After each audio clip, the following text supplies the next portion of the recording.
네, 3교시 시작하겠습니다. 3교시는 좀 빨리 이제 속도를 좀 내볼게요. 이제 실권의 법리라는 걸 볼 건데요. 지금 우리가 보고 있는 게 이 실권의 법리는 이 카테고리를 보시면 신뢰보호 원칙의 하위에 들어가 있죠. 실권의 법리라는 거는요.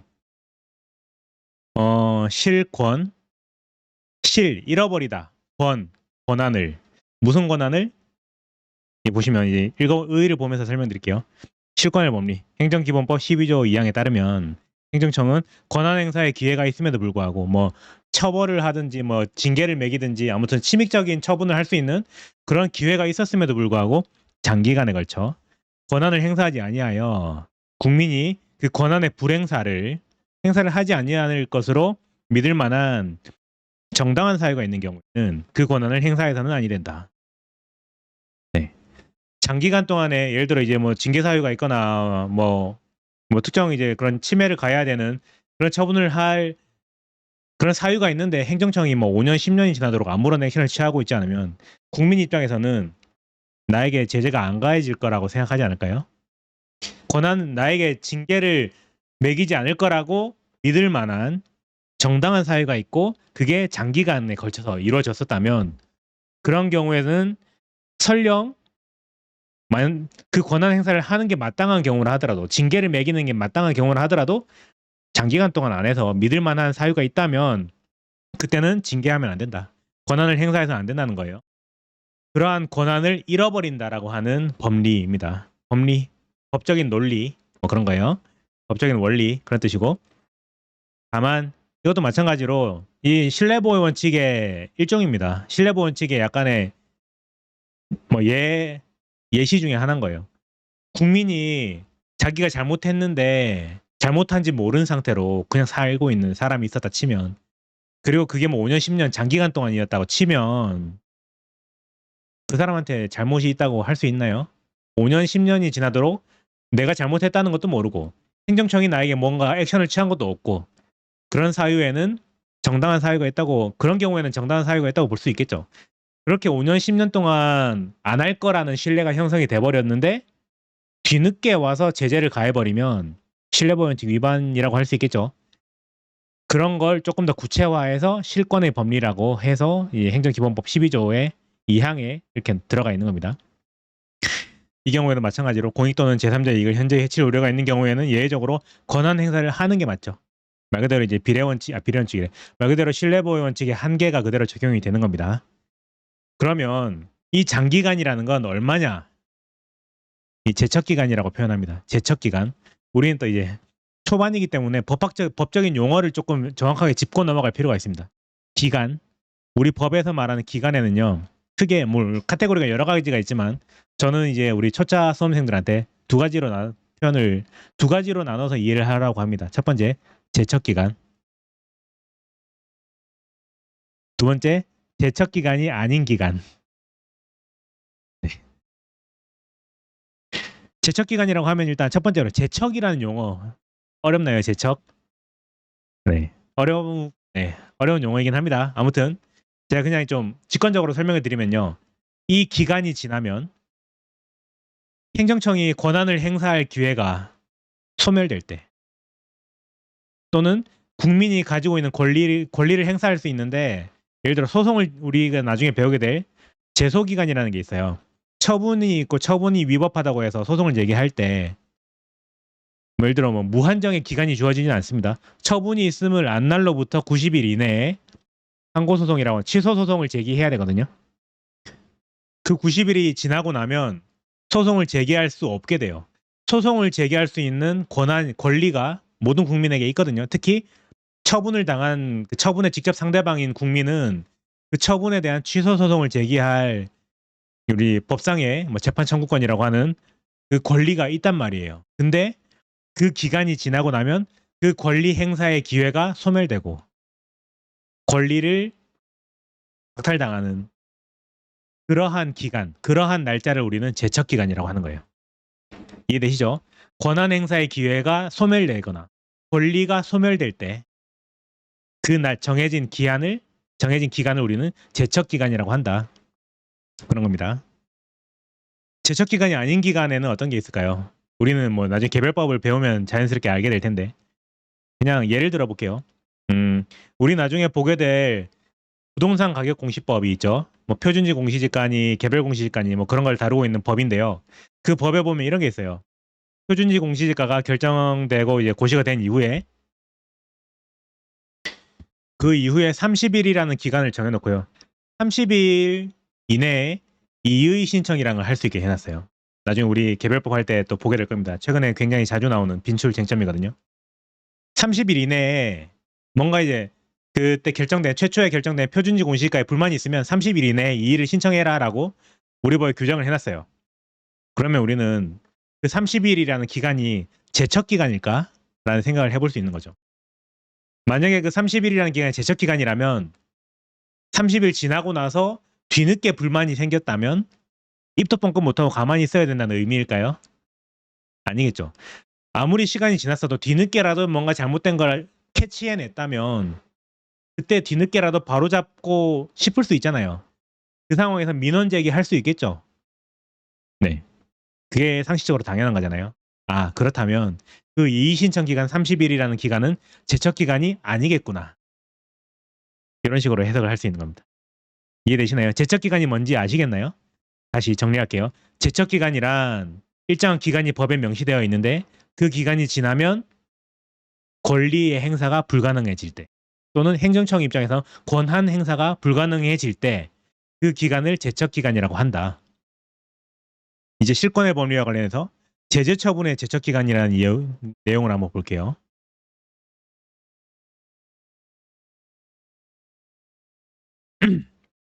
제재 처분이란 건 침입적인 처분이죠. 보겠습니다. 행정기본법 23조 1항에 따르면 여러분 법조문 가지고 계시면 같이 펼쳐서 한번 보세요. 행정청은 법령 등의 위반 행위가 종료된 날로부터 5년이 지나면 그러니까 위법 행위가 있었던 그날로부터 5년이 지나고 나면 해당 위반 행위에 대하여 제재 처분을 할 수 없다. 네. 우리 아까 실권의 법리에서는 장기간이라고 했었잖아요. 장기간 동안 권한을 행사하지 아니하면 네, 그 나중에 권한 행사가 제한된다라고 했는데 우리 23조 1항에서 5년이라고 딱 픽스를 해줬네요. 제재 처분, 침입적인 처분을 할 때 제척 기간은 5년이다. 다만 거짓이나 그 밖의 부정한 방법으로 인해서 인허가를 받거나 신고를 한 경우, 그러니까 잘못을 자기가 알면서 인허가를 받은 경우, 그런 경우 또는 당사자가 인허가의 신고의 위법성을 알고 있었거나 중대한 과실로 알지 못한 경우, 이러한 경우에는 5년이 적용 안 된다. 제척 기간 없다. 자기가 이제 잘 알면서 위법을 저지르고 마음 조마조마하고 있고 뭐 그런 경우에는 5년이란 기간이 적용되지 않는다. 그런 뜻입니다.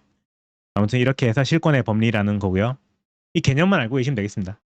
이게 실권의 법리가 우리 기출에 출제가 된 적은 사실 한 번도 없긴 해요. 근데 우리가 그래도 이제 신뢰 보호의 원칙이 중요한 원칙이고 거기서 파생될 수 있는 원칙이거든요. 그래서 개념은 알고 있어야 됩니다. 그러니까 네. 아예 존재조차 모르는 거랑 아는데 암기까지 하지 않은 거랑은 다르잖아요. 네. 신뢰 보호의 원칙은 암기까지 들어가야 돼요. 결국 시험장 들어가기 전에 암기까지 들어가야 되는 내용인데 실권의 법리는 암기해야 될 대상은 아니다. 다만 존재는 알고 있어야 된다. 누가 실권의 법리가 뭐냐고 물었을 때 떠듬떠듬거리면서 대충이라도 답은 할 수 있어야 된다. 이 말입니다. 여기까지 하고 자기구속의 원칙으로 가볼게요. 자기구속의 원칙, 자기 스스로 구속한다. 네, 그런 원칙이고요. 보겠습니다. 의 및 근거. 동일 사안에 대해서 제3자에게 행한 것과 동일한 결정을 해야 된다. 자, 다시. 행정청은 만약에 똑같은 사안인데 A한테는 해당 인허가를 내려주고 B한테는 인허가를 안 내려주면 안 된다는 원칙. 이거는 평등의 원칙이랑 관련된 거예요. 평등. 네, 모든 사람은 평등할 권리가 있죠. 행정청은 똑같은 사안에 대해서 누구한테는 잘해주고 누구한테는 가혹하게 대해서는 안 된다라는 원칙입니다. 과거에 내가 했던 행위가 행정청이 했던 과거의 행위가 행정청 스스로를 구속한다는 원칙입니다. 그래서 평등의 원칙이랑 법적 안정성을 근거로 하고 있습니다. 네, 법적 안정성. 국민을 헷갈리게 만들어서는 안 된다는 거였죠. 똑같은 사안에 대해서 A한테는 해주고 B한테는 안 해주면 그 다음 차례에 해당하는 C라는 사람은 당황하겠죠. 네, 아무튼 그래서 안 된다라는 원칙입니다. 평등의 원칙에서 파생되는 거고요. 요건은 재량 행위일 것. 일단 재량 행위일 때 자기구속의 원칙이 적용되는 겁니다. 왜냐하면 기속행위라면 재량 행위는 아까 전에 행정청에게 처분을 할지 말지에 대한 자유가 부여되는 게 재량이라고 했잖아요. 반면에 기속행위라는 거는 무조건 법대로 해야 되는 그런 것인데 애초에 기속행위라면 누군가에게 해주고 누군가에게는 안 해주고 그런 행위 자체가 성립할 수가 없는 거죠. 왜냐하면 그렇게 하는 그 순간 둘 중에 하나는 무조건 위법하게 될 것이기 때문에 그렇습니다. 그래서 자기구속의 원칙이라는 건 애초에 재량행위일 경우에 성립되는 이야기고요. 계속 가보면 동종 유사한 사안일 것 그리고 행정 선례가 존재할 것 동종 사안에 대해서 과거에 했던 행정 선례가 존재했어야 된다. 그런 가운데 똑같은 동종 유사한 사안이 발생했다면 과거에 내가 했던 재량행위대로 해야 한다. 그런 뜻입니다. 이 행정 선례가 존재해야 된다는 요건이 있죠. 그 요건에 관련해서 이런 견해 대립이 있어요. 재량 준칙이라고 하는 행정청 내부의 내부 규칙 같은 게 있습니다. 행정청이 재량 행위를 할 때 예를 들어 국토부 내부에 재량 준칙 그런 게 있다고 치자고요. 우리 국토부 내에서는 이 사안에 대해서는 재량 행위를 할 때 요대로 하기로 하자라고 내부 규정을 만들어 놓은 거예요. 근데 내부 규정은 존재하는데 아직 선례가 존재하지 않을 때 그렇게 내부 규정을 만들어 놓고 아직 적용해 본 경우가 없을 때 그런 경우에도 자기구속의 원칙이 적용을 하는 게 맞지 않냐? 왜냐하면 선례는 없지만 앞으로 이 재량 준칙에 따라서 내부 규정에 따라서 앞으로 재량이 재량 준칙대로 이루어질 거 아니냐? 그런 견해가 있는데 이는 이 재량 준칙이랑 내부 규정이라 그랬잖아요. 내부 규정의 법규성을 내부 규정은 사실 법은 아닌데 법으로 인정해버리는 결과가 된다. 그런 뜻인데요. 제가 지금 무슨 말 하는지 방금 한 말 이해되시나요? 재량 준칙이 있고 선례가 없을 때 그런 경우에도 자기 구속의 원칙을 적용하자. 이때 자기 구속된다는 것은 애초에 선례가 존재하지 않으니까 재량 준칙대로 재량 행위를 무조건 준칙대로 하자. 그런 견해거든요. 근데 그 견해대로 해버리면 재량 준칙이 법이 아닌데 마치 법인 것처럼 무조건 준수해야 되는 것처럼 돼버리는 결과가 되거든요. 그래서 이거는 그건 받아들일 수 없다. 그래서 반드시 선례가 요구된다. 그런 개념입니다.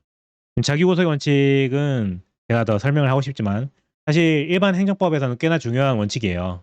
방금 말씀드린 이 재량 준칙이랑 관련된 내용도 사실은 꽤나 중요한 쟁점이거든요. 근데 우리 간평에서는 그렇게 중요하지 않기 때문에 제가 방금 설명드린 그 내용이 이해됐으면 그냥 이해한 채로 넘어가시면 되고 모르겠으면 이 개념이랑 요건 정도만 챙겨가시면 되겠습니다. 재량 준칙 이런 거는 사실은 그렇게까지 중요한 내용은 아니에요. 특히 우리 간평에 출제된 적이 없기 때문에 그렇습니다. 한계.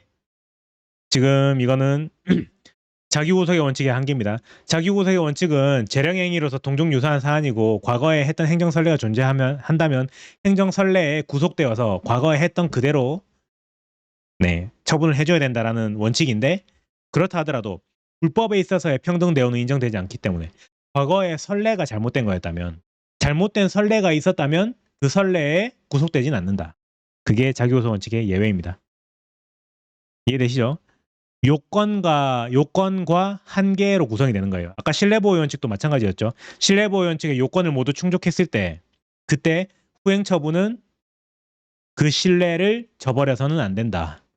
요건을 갖춘 상태인데도 후행처분을 해버리면 그 후행처분은 위법하다. 다만 일정한 한계가 있는데 그 한계를 벗어났다면 신뢰를 보호할 수 없을 수도 있다. 그런 거였죠. 한계는 그런 겁니다. 한계는 적용 범위를 벗어나는 경우를 한계라고 해요. 다시. 한계는 그 적용 범위를 한계라고 하고 한계를 벗어난 경우에는 그 원칙을 적용하지 말아야 한다. 그런 겁니다. 행정선례가 불법적인 행정선례였다면 자기구속의 원칙을 적용하지 말아야 한다. 아까 실내보호 원칙에서도 마찬가지로 관련된 공익과 제3자의 이익을 현저히 해칠 우려가 있는 경우라면 실내를 보호하지 말아야 하는 게 오히려 정당하다. 뭐 그런 겁니다. 요건과 한계에 대해서 그 관계를 이해를 하시겠죠? 넘어가겠습니다. 자기우석의 원칙이었고요. 부당결부 금지의 원칙입니다. 끊어볼게요. 부당한 결부는 금지된다는 원칙이다. 이거는 꽤나 중요한 원칙입니다. 이 지금까지 우리가 봤던 비례원칙, 신뢰보호 원칙, 자기구속, 부당결부 이렇게 됐는데 이게 우리가 과거에 말하던 행정법의 일반 원칙이거든요. 일반 원칙. 과거에는 불문법이었어요. 우리 법에 명시되어 있지 않은 하지만 그 누구도 부인하지 않는 일반적인 원칙이었단 말이에요. 그게 우리 행정기본법에 이제 하나하나 들어가게 돼서 더 이상 이제 불문법이 아니게 되었지만 여전히 중요한 일반 원칙이라고도 부릅니다. 아무튼 부당한 결부는 금지된다고 하는 건데 이 부당한 결부가 무엇이냐에 대해서 살펴봐야겠죠. 행정기본법 13조에 따른 부당결부 금지의 원칙이란 행정청이 행정작용을 할 때 상대방에게 행정작용과 실질적 관련성이 없는 의무를 부과해서는 아니 된다는 것. 네. 실질적 관련이 없는 의무를 부과하는 건 안 된다. 네, 실질적 관련성이 없는 예를 들어 이런 겁니다. 주로 우리 나중에 배우게 될 부관이라는 게 나와요. 주된 처분이 나오고요. 주된 처분을 해주면 예를 들어 이제 건축허가를 내주면서 단서를 다는 거예요. 조건.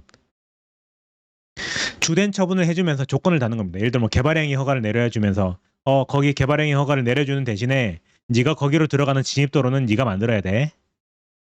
거기 진입도로를 만드는 조건으로 개발을 할 수 있게 해줄게. 라는 조건을 달았을 때 네.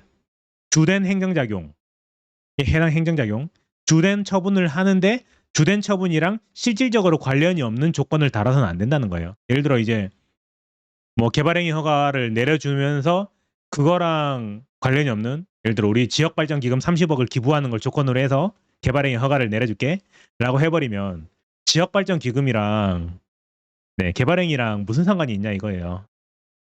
그런 경우에는 그런 의무를 부과해서는 안 된다. 만약에 그런 의무를 부과하는 조건을 달았다면 그 조건은 위법한 조건이다. 이해되시나요? 이런 거 우리는 나중에 배우게 될 행정행위와 부관이라는 개념이 있습니다. 부관이라는 쟁점에서 다시 한번 다루게 될 거고요. 이 부당결부 금지의 원칙은 이 부관이라는 거랑 항상 세트로 나오는 쟁점이에요. 다시 보겠습니다. 부당결부 금지의 원칙이란 행정청은 행정작용을 할 때 상대방에게 해당 행정작용과 실질적 관련성이 없는 의무를 부과해서는 안 된다는 원칙입니다. 이때 실질적 관련성이란 원인적 관련성과 목적적 관련성으로 나뉩니다. 무슨 말이냐면 반대급부, 아까 말했던 이제 주된 처분, 주로 처분과 조건이거든요.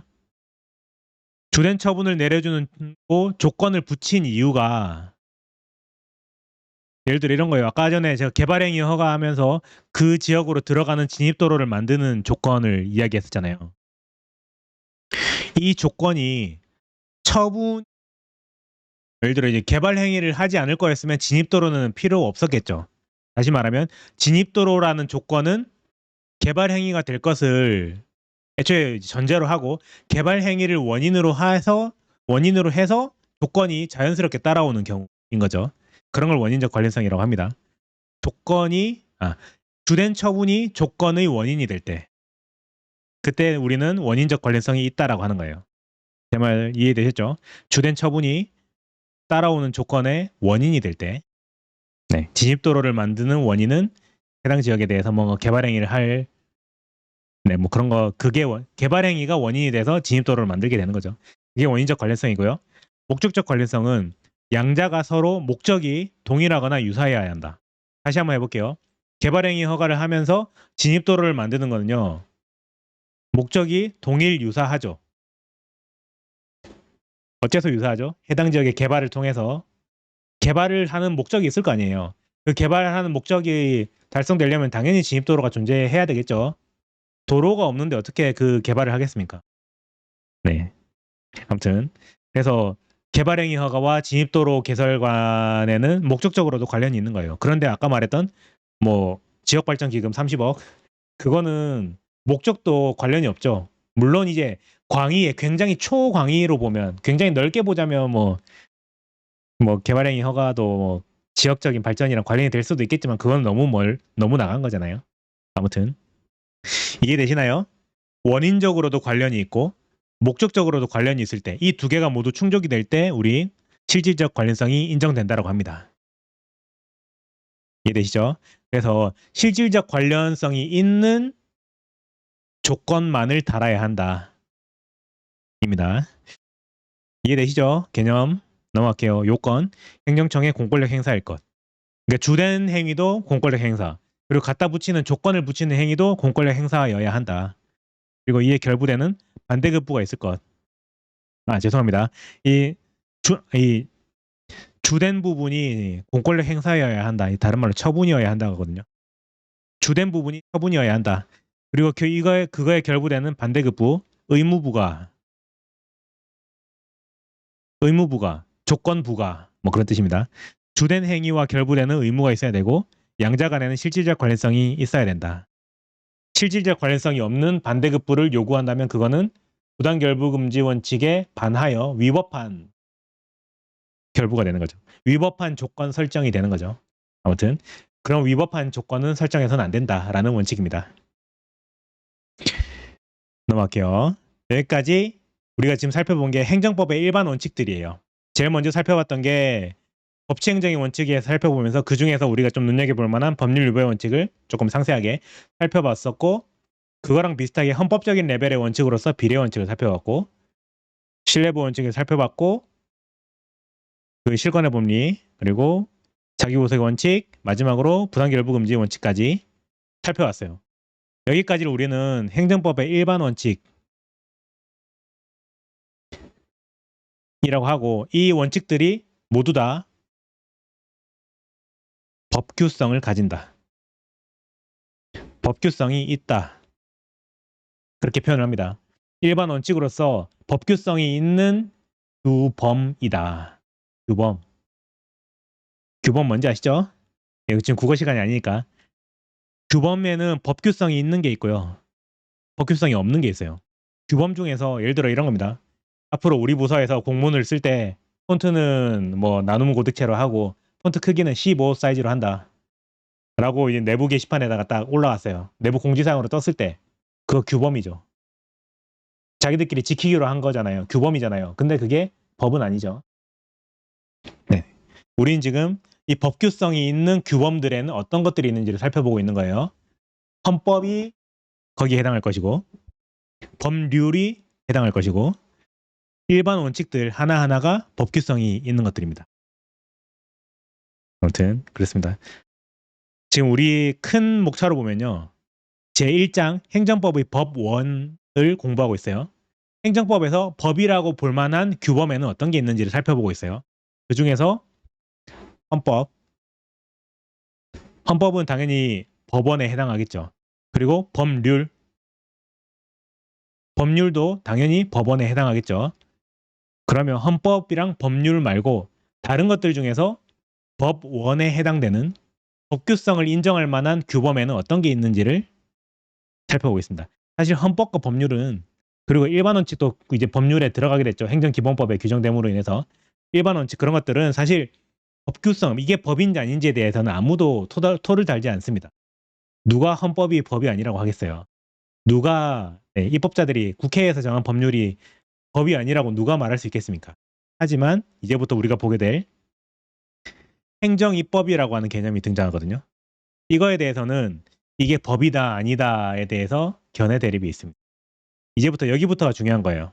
앞에 거는 이제 우리가 이제 법학적인 리걸 마인드라는 걸 이제 만들어 나가야 되죠. 우리의 머릿속을 약간 법학적인 상식을 쌓아 나가야 되는데 거기에 기여하는 정도였다고 하면 다르게 표현하자면 앞에 지금까지 배웠던 거는 상식의 수준이고 이게 문제화되는 빈도는 그렇게 많지 않다.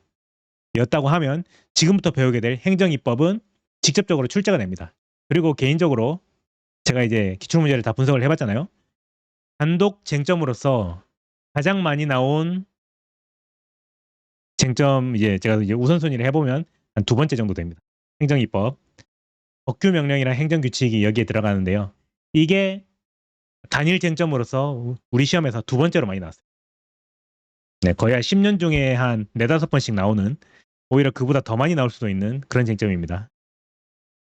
네, 이제 살펴보면 행정입법이라는 이제 우리는 항상 이제 용어가 나오면 용어를 좀, 예를 들어 행정이 입법한다. 용어가 함부로 나오는 게 아니거든요. 그 용어 자체를 가지고 한번 생각을 해보고 넘어가야 됩니다. 입법이라는 건 원래 입법부, 국회에서 하는 거잖아요. 근데 법을 만드는 입법을 행정이 한대요. 그러니까 여기서부터 의문이 시작되는 겁니다. 내가 이제 국민의 대표인 우리 자유민주주의 공화국에서 나 스스로를 억압이라고 하면 좀 그렇고, 나 스스로를 규율하는 법을 만들 권리를 국회의원들한테는 줬지만 공무원 걔네는 뭐 공무원 시험 합격한 사람들이지 나의 대표는 아니잖아라고 생각한다면, 네, 행정부에서 만든 게 어떻게 법일 수 있는가?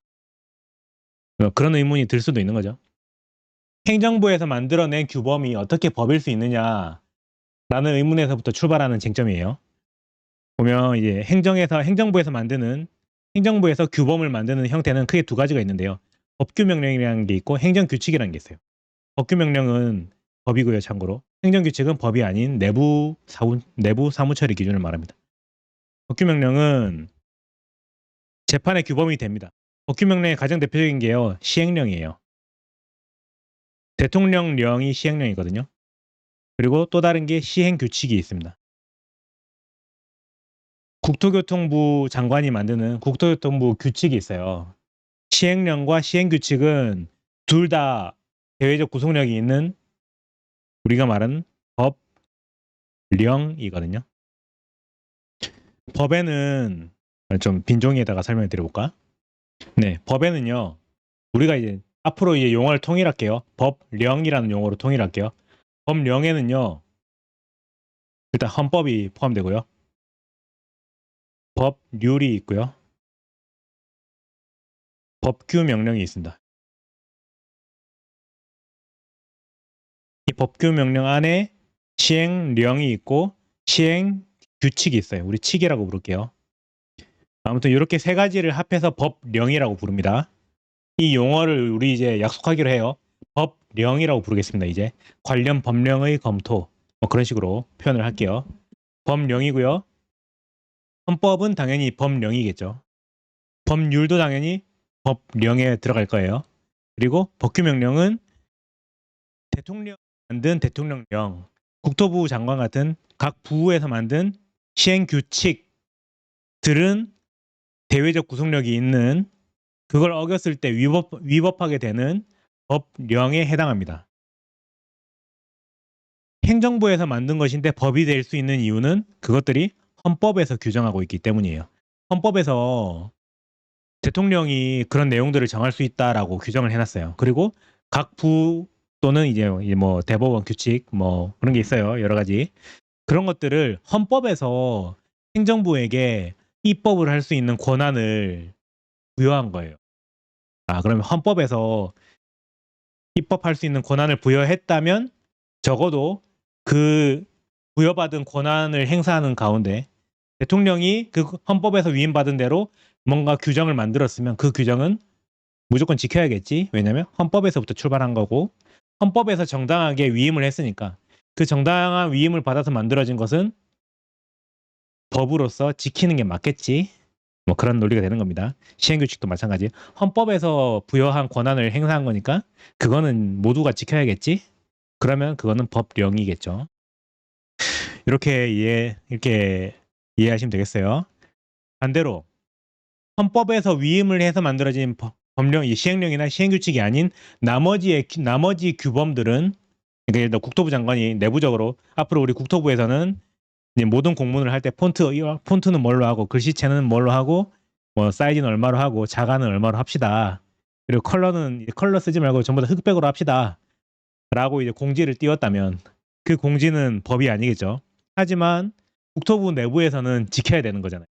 장관님이 그렇게 하자고 했는데 일부 뭐 7급 공무원 뭐 그런 분들이 뭐 주무관이 그거를 어길 수는 없잖아요. 내부 사무처리 기준이니까. 아무튼 그렇습니다. 그 내부 사무 처리 기준은 말 그대로 업무 매뉴얼 같은 것이고 그거는 법이 아니에요. 하지만 내부적으로는 구속력이 있는 거죠.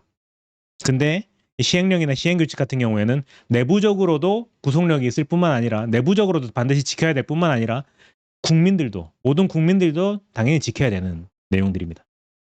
국민들에게도 구속력을 미친다. 대외적 구속력을 갖는다라고 표현하거든요. 아무튼 이해되시죠? 무슨 말인지 알겠죠? 정리하면 법규성이라고 합니다. 법규성이라고 하는 거는 재판의 규범성이라고 다시 재판의 규범성이라고도 하고요. 무슨 말이냐면 판사님이 재판에서 위법인지 아닌지를 판단할 때 그 기준이 되는 규범이 되는 성질. 대외적 구속력이 있는 법이라면 판사님이 위법인지 아닌지를 판단할 때 적용하는 기준이 될 수 있겠죠. 법규성이라는 말은 재판 규범성이라는 말이랑 동일하고 똑같은 말이 대외적 구속력. 잘 따라오고 계시죠? 법규성이 있다 이꼴 재판 규범성이 있다 이꼴 대외적 구속력이 있다. 똑같은 말입니다. 이 중에 가장 많이 쓰는 표현은 법규성 그리고 대외적 구속력 이 두 가지가 제일 많이 쓰이고요. 재판 규범성이라는 말은 자주 쓰이는 건 아닌데 그래도 이 용어는 알고 있어야지 만약에 문제에서 이런 재판 규범이라는 단어를 만났을 때 당황하지 않을 수 있겠죠. 실제로 우리 과거 기출을 보면 재판 규범성이라는 워딩이 나옵니다. 그때 이 재판 규범성이라는 말이 곧 대외적 구속력을 의미한다, 법규성을 의미한다라는 걸 알고 있었다면 그 문제를 풀 때 당황하지 않을 수 있겠죠. 아무튼 그렇습니다. 이렇게 우리가 소위 법이라고 할 수 있는 법령의 유형에 대해서 살펴봤어요. 헌법, 법률, 법규명령.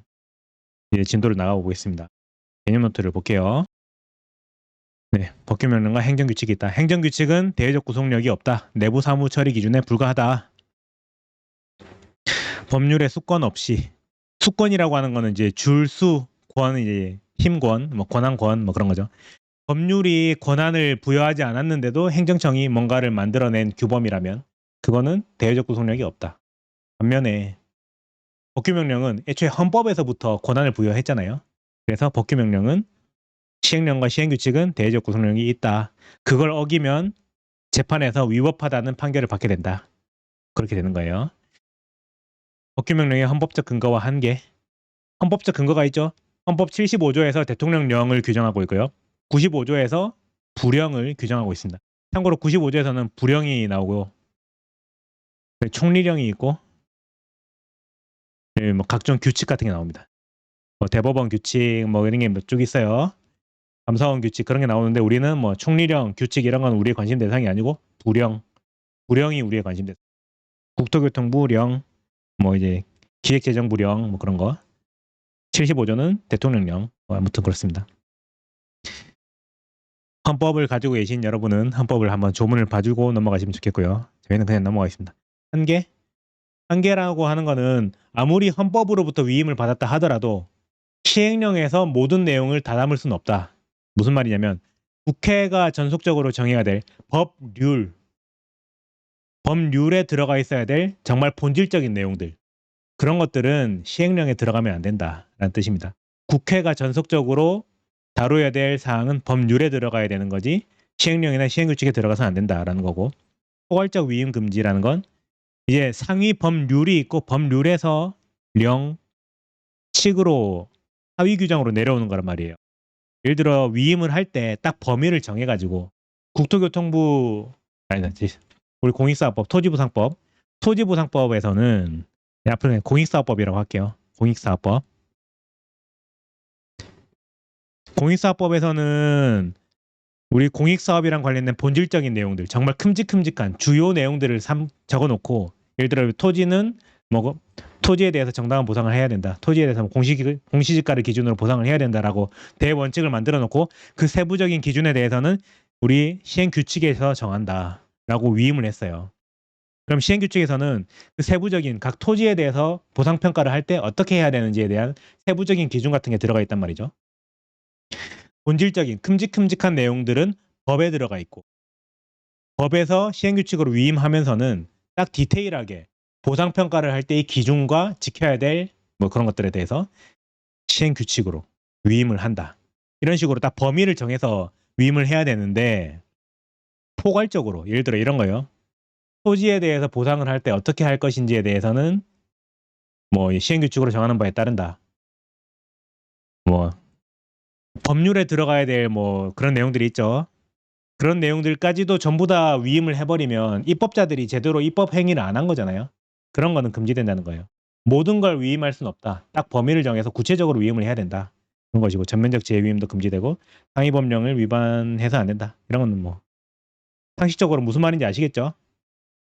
이런 거는 그냥 배경 지식으로 알고 있으시면 되고 여기서부터가 진짜입니다. 여기서부터가 진짜고요. 가볼게요. 법규 명령은 이제 지금까지 했던 이야기를 정리해 보면요. 법규 명령은 법이다. 행정규칙은 법이 아니다. 행정규칙이라고 하는 거는 우리가 뭐 이런 말 들어보셨나요? 훈령, 예규, 고시 뭐 이런 형태의 규정들이거든요. 뭐 국토교통부 훈령, 뭐 기재부 예규, 뭐 무슨 고시 뭐 그런 형태의 내용들인데 이것들은 내부적인 사무처리의 기준이란 말이에요. 근데 이런 것 말고도 이런 것뿐만 아니라 아까 제가 잠깐 말했던 공지사항 우리 앞으로 공문은 이렇게 씁시다라고 공지사항 띄운 거 그런 것도 엄밀히 따지면 행정규칙으로 볼 수도 있는 거예요. 내부 사무처리 기준에 불과한 것은 전부 다 행정규칙으로서 대외적 구속력이 없다. 그렇게 생각하시면 되는데요. 네. 형식과 실질이 일치를 하는 것들이죠. 방금 말씀드린 것들은 법규 명령은 법이다. 행정규칙은 법이 아니다. 심플한 논리였는데 여기서부터는 형식과 실질이 괴리가 있을 때 형식, 실질 형식과 실질이 괴리가 있을 때 예를 들어서 형식을 봤을 때는 법규 명령이에요. 국토교통부 시행규칙이라고요. 시행규칙이라면 일단 법인 거잖아요. 형식이 시행규칙인데 내용을 살펴봤더니 예를 들어 우리 공인사법 시행규칙은 예를 들어 뭐 토지 보상 금액을 산정할 때 공시지가 기준법을 쓴다. 그리고 뭐 행정적 조건에 있어서는 어떻게 한다. 뭐 그런 내용들이 나온단 말이죠. 평가사들이 보상 금액을 평가할 때 그 시행규칙대로 한단 말이에요. 그리고 나중에 이제 최종적으로 수용 재결이라는 행위가 있을 때 이제 보상 금액이 결정돼서 이제 재결해서 발표가 되겠죠. 토지수용위원회가 재결을 할 때 시행규칙에 나와 있는 내용들을 참고가 아니고 이제 지키는 거긴 하지만 아무튼 사무처리 기준이에요. 외관으로 봤을 때 시행규칙이지만 내용으로 들어가 보면 그 내용이 행정을 진행할 때, 행정적인 업무를 처리할 때 그 사무처리 기준을 거기에 불과할 때 그게 우리 법규명령 형식의 행정규칙이라고 부릅니다. 앞 글자만 따서 법, 형, 행이라고 부르거든요. 용어를 어렵게 생각하지 마시고요. 끊어가면서 보시면 어렵지 않습니다. 형식이 법규명령인데 내용이 행정규칙일 때 다시 형식이 법규명령인데 그 내용이 행정의 사무처리 기준에 불과한 것일 때 그때 우리는 그거를 이름 짓기를 법규명령 형식의 행정규칙이라고 하는 거예요. 자 다시 법형행이라고 그랬습니다. 법형행. 법형행에서 형식이 뭐죠? 형식은 외관은 겉으로 보기에는 법규명령. 근데 실질은 그 내용은 내부 사무처리 기준에 불과한 행정규칙의 실질을 가지고 있을 때 괴리되죠. 형식과 실질이 괴리가 되고 있죠. 그러면 이거는 법인가요? 아닌가요? 무조건 지켜야 되는 법규명령으로서 대외적 구속력이 있는 것인가요? 아니면 사무처리 기준이니까 뭐 행정을 할 때 예를 들어 평가사들이 이제 평가 의뢰를 받아가지고 보상 평가를 할 때는 지켜야 되는 거긴 하지만 모든 국민들에게까지 법으로서 기능하는 건 아니지 않을까? 뭐 아무튼 그런 의문이 들 수도 있죠. 괴리가 있으니까 형식과 실질이 괴리될 때 그 법적 성질이 어떻게 되느냐에 대해서 학설이 있습니다. 과거에 학설 대립이 많았어요. 근데 오늘날에는 다 학설 대립은 없다고 보시면 됩니다. 헌법상의 법 형식을 중시하는 법규명령설이 있고요. 형식보다 실질을 중시하는 행정규칙설이 있고요. 둘 다 아니고 상위법에 위임이 있으면 법규명령이고 상위법에 위임이 없이 만들어진 거면 행정규칙에 불과하다라고 하는 수권 여부 기준설이 있습니다.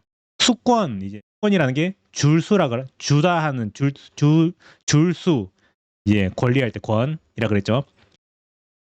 상위 법령에서 위임을 하는 규정이 있으면 권한을 부여해주는 규정이 있으면 그때는 법규명령으로 보고 그런 게 없으면 행정규칙으로 보자라고 하는 수권 여부 기준설이 있어요. 제가 학설을 굉장히 간소화를 시켜놨죠. 간소화 시켜놓은 이유는 오늘날 아무도 법규명령이 그러니까 대외적 구속력을 부인하는 사람은 아무도 없기 때문입니다. 과거에는 견해 대립이 있었을지언정 오늘날에 행정규칙서를 주장하는 사람은 아무도 없습니다. 네. 그래서 그런 경우에는 이렇게 간단하게 학설도 이렇게 쓰시는 거예요. 참고로 제가 그나마 이거는 우리 자주 출제가 되니까 학설을 정리했지. 저 뒤로 갈수록 학설 아예 언급도 안 하고 넘어가는 것도 있고 뭐 그럴 거예요. 아무튼 법규명령 형식의 행정규칙이라는 이 형식과 실질이 괴리되는 이 내용에 대해서 법으로 보자라고 하는 견해가 있고 법으로 보지 말자는 견해가 있는데 오늘날의 일반적인 견해는 법으로 보자라고 하는 견해가 통설이다. 판례는 어땠는지 봐요. 판례는 보면 과거의 판례는 대통령령으로 만들어진 거는 법으로 보고 법규명령으로 보고요.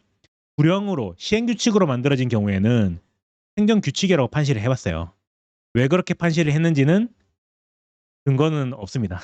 그래서 굉장히 많은 비판을 받았어요.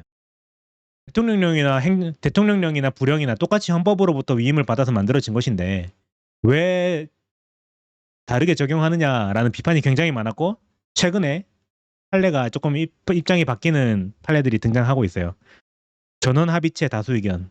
전원합의체라고 하는 거는 이제 판례가 종전의 입장을 바꿀 때 이제 판사님들은 되게 보수적인 기본적으로 성향이 보수적이시거든요. 왜냐하면 판사님들이 법적 안정성 때문입니다. 사실 보수적인 그걸 우리는 함부로 탓해서는 안 되고요. 그게 사실은 맞는 거예요. 보수적으로 가셔야 돼요. 판사님들은.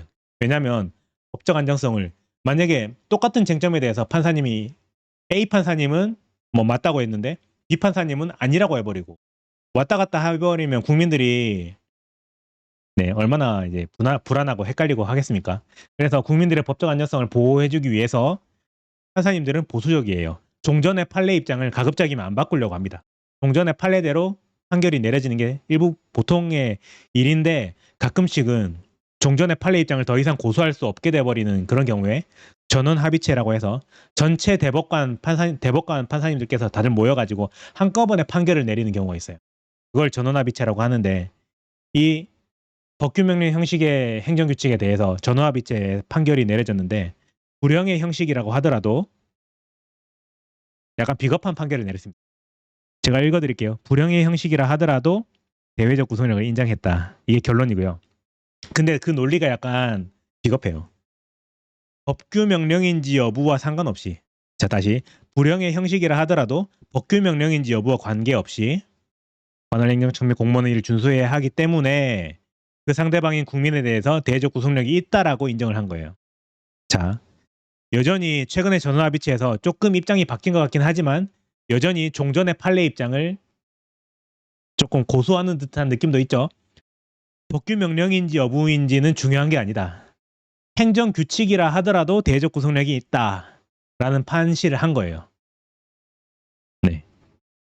한편 그 똑같은 판례에서 똑같은 전원합의체에서 다수 의견은 종전 판례 입장을 조금 고수를 했지만 별개의 의견은 불형의 형식이라도 왜 굳이 법규명령으로 안 보냐 그냥 법규명령으로 보는 게 맞다라고 하는 별개의 의견이 있었어요. 아무튼 이런 판례 변화를 알고 계셔야 되고 실제로 답안지에 이거 쓰셔야 되는 내용입니다. 과거 판례는 어땠었고 과거 판례는 이렇게 나눠서 판단을 했었는데 최근에 전원합의체 다수 의견은 법규명령인지는 중요하지 않다. 대외적 구속력이 있다는 게 중요하다라는 판시를 했고 똑같은 판례에서 별개 의견 대법관들 사이에서도 이제 의견 합치가 안 된 거예요. 일부 대법관님들은 그냥 종전의 판례 입장을 좀 고수를 하면서 대신에 대외적 구속력은 인정하는 판시를 한 판사님들이 있었던 거고 일부 판사님들은 그냥 싸그리 전부 다 법규명령으로 보자. 굳이 논리적으로 어거지 쓸 이유가 없지 않느냐라고 하는 별개 의견이 있었습니다. 참고로 우리는 별개의 의견의 입장대로 갈 거예요. 실제로 이제 교수님들도 다들 마찬가지로 법규명령설로 가고 있고 그렇습니다. 학설과 판례를 받고 최종적으로 검토. 제가 아까 말했죠. 학설, 판례, 검토해서 검토는 나의 생각이라고. 학설을 보고 판례를 쭉 봤더니 생각해 보았더니 법적 안정성과 헌법 존중의 측면에서 대통령령으로 정해져 있든 부령 총리령이든 일단 외관이 법규명령이라면 대적 구속령을 긍정하는 게 타당하겠다라는 게 저의 결론이고 학계 다수 견해이고 그렇습니다. 판례 다수 의견이랑은 조금 입장이 다르긴 하지만 판례가 절대적인 게 아니죠. 판례는 말 그대로 지금 우리를 가급적이면 판례대로 따라가는 게 안전하긴 한데 때로는 학계에서 다수 견해가 너무나 명확하고 뭐 그런 경우에는 이런 식으로 가시는 게 판례를 조금 비판하고 넘어가도 괜찮습니다. 학계에서 이제 굉장히 스탠스가 확실한 경우에 그렇습니다. 네. 다시 제가 생각할 때 총리령이 이제 부령 총리령이든 대통령령이든 구분하지 말고 모두 다 법규명령으로서 대적 구속력을 긍정하는 게 맞다. 왜냐하면 국민의 법적 안정성을 보호해줄 의무가 있고 헌법에서 정한 거라면 헌법을 존중해야 되니까 그렇다. 네, 그런 논리가 되는 겁니다. 이게 실제로 법규명령설의 근거이기도 합니다. 여기까지 법 형행을 봤어요. 형식이 법규명령인데 실질이 행정규칙인 것. 그걸 우리는 법규명령 형식의 행정규칙이라고 합니다. 이제 또 반대로 되는 걸 볼 건데요. 여기까지 보고 이번 시간은 여기까지 하고 끝내도록 하겠습니다. 법령 보충적 행정규칙이에요. 이거는 형식이 행정규칙, 행규라고 할게요. 근데 실질은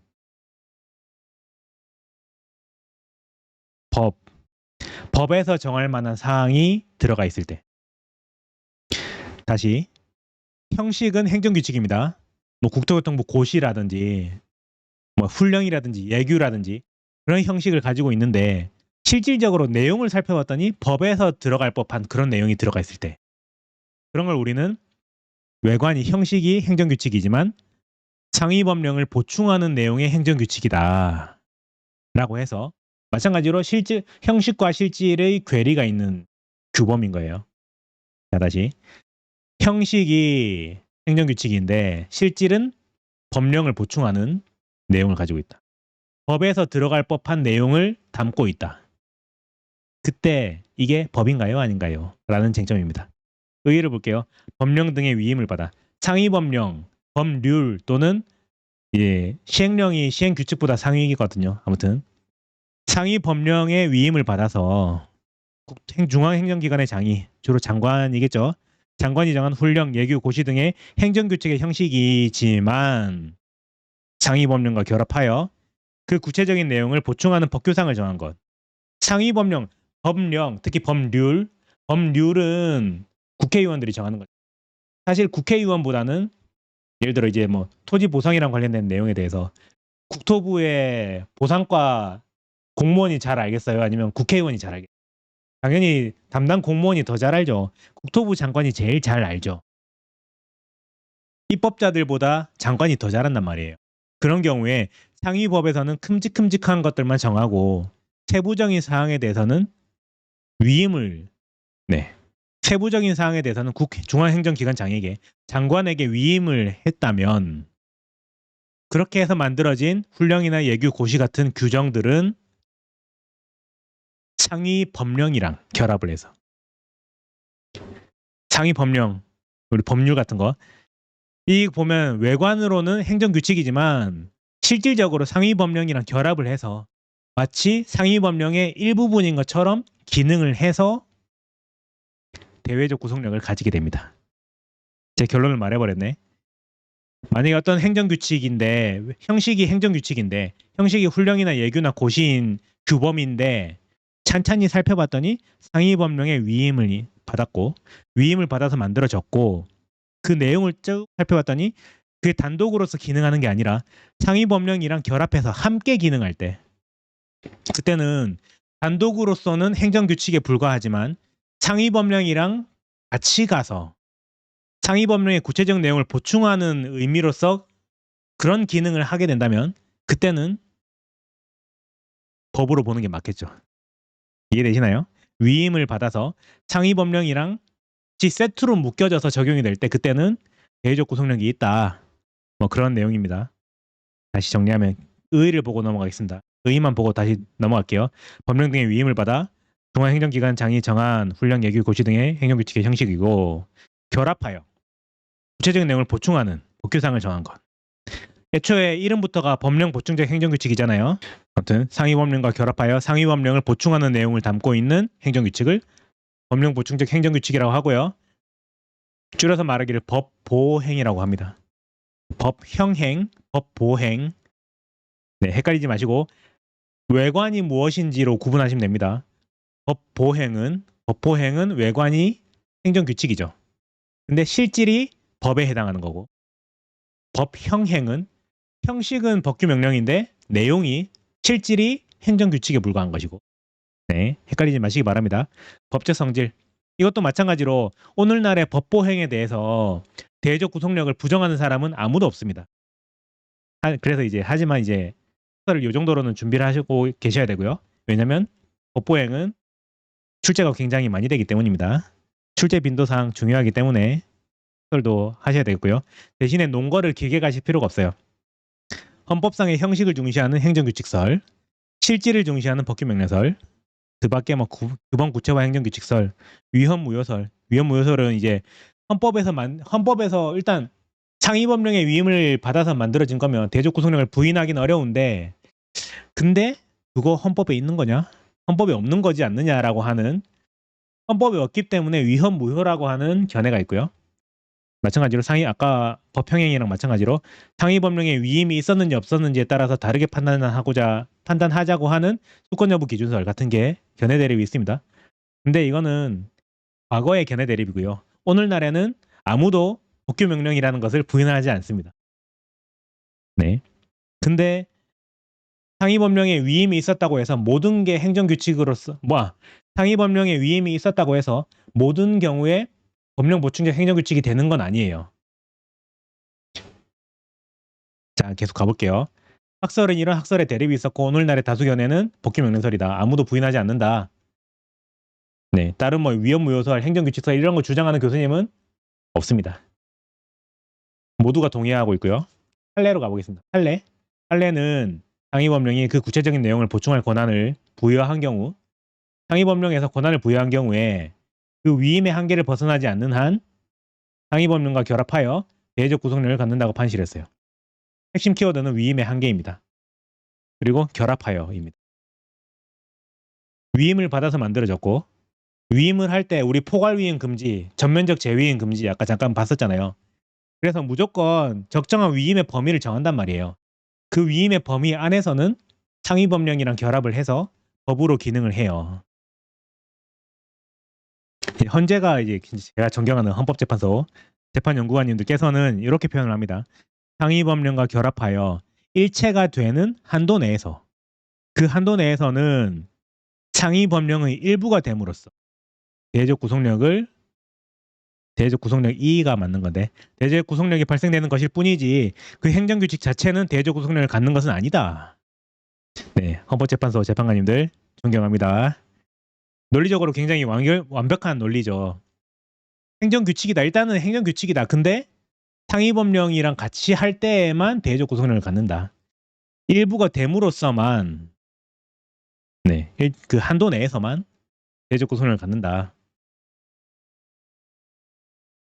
또 우리 대법원의 판례를 마저 볼게요. 또한 행정각부의 장관이 정하는 고시가 비록 법령의 근거를 둔 것이라 하더라도 그 내용이 법령의 위임 범위를 벗어난 경우에는 법규명령으로서의 대외적 구속력을 인정할 여지는 없다라고 판시했어요.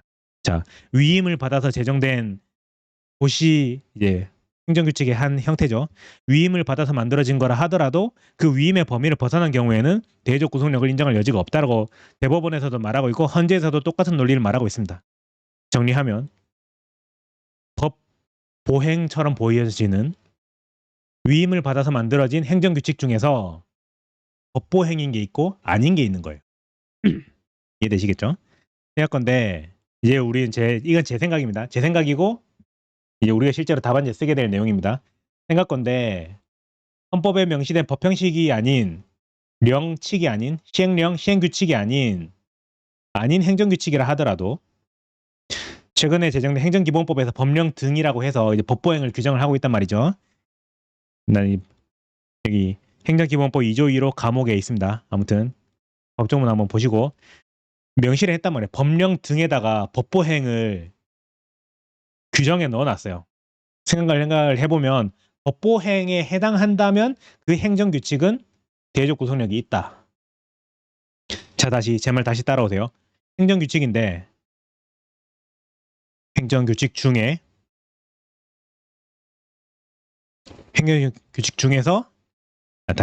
행정규칙 중에서 법보행인 게 있고 법보행이 아닌 게 있는 거예요.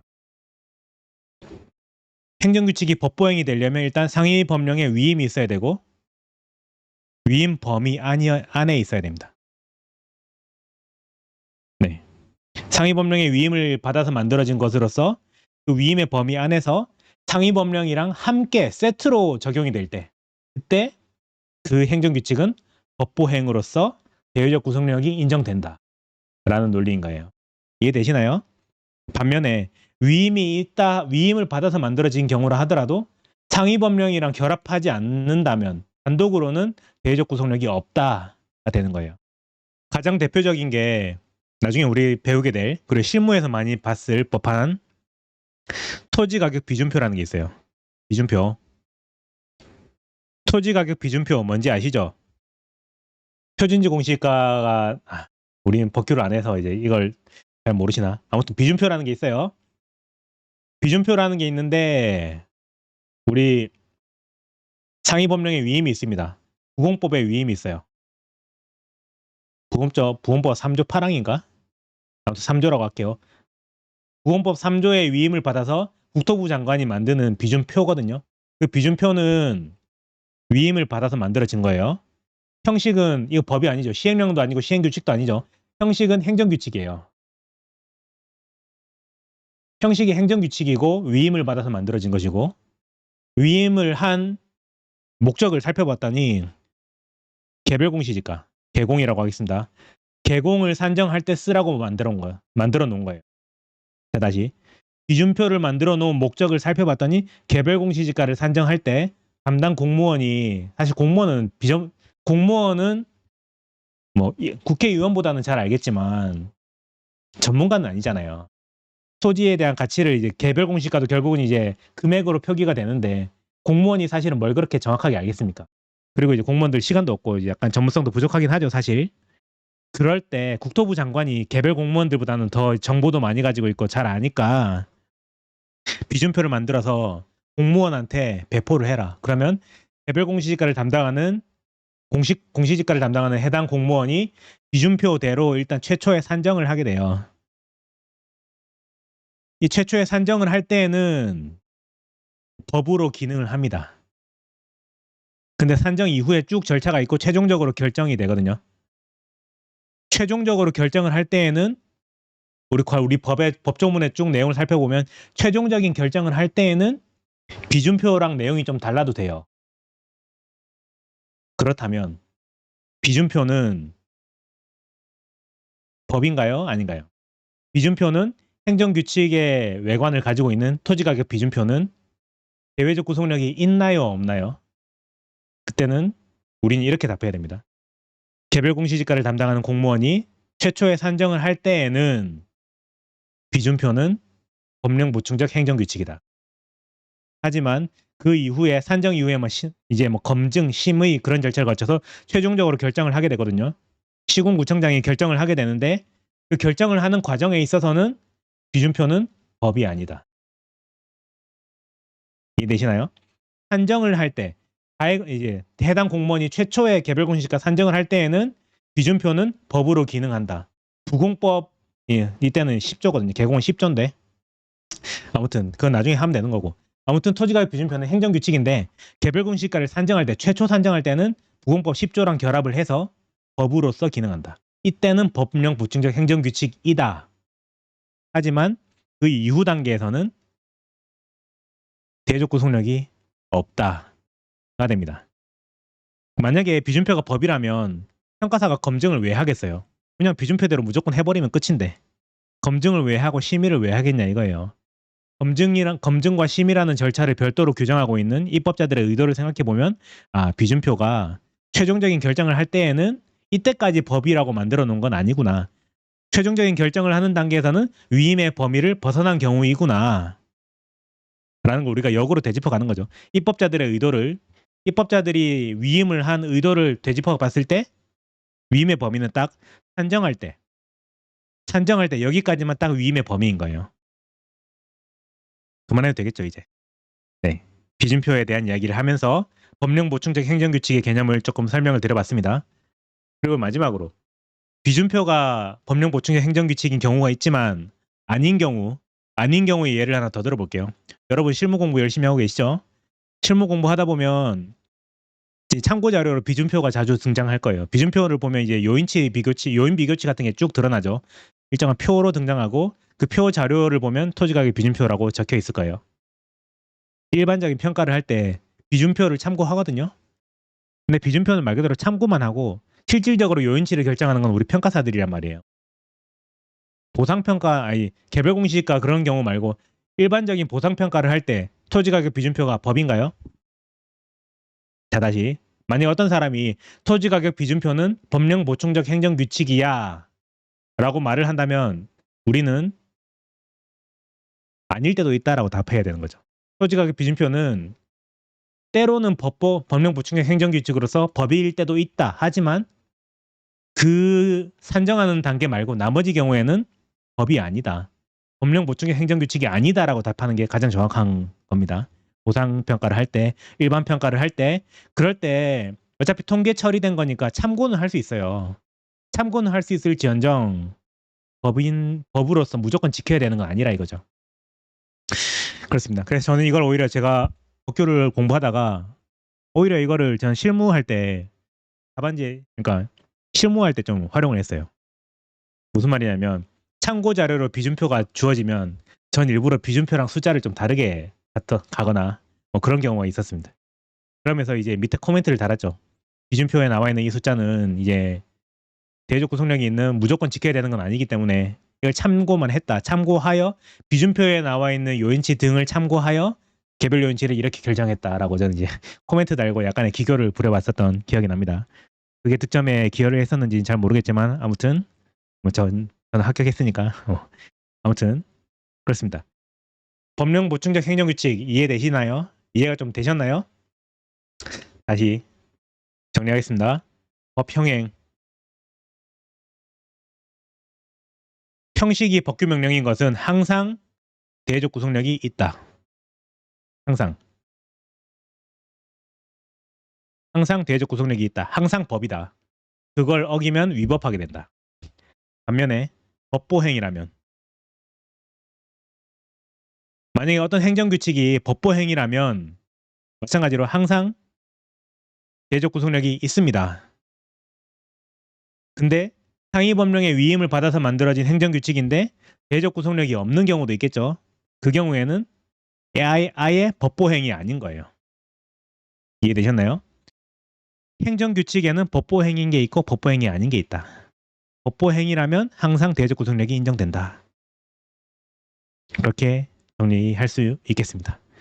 네, 여기까지 하고요. 1회차는 여기까지 하고 다음 시간에 뭐 어려운 이야기를 좀 해볼게요. 네, 기본 강의 1회차 여기까지 하겠습니다. 수고하셨습니다.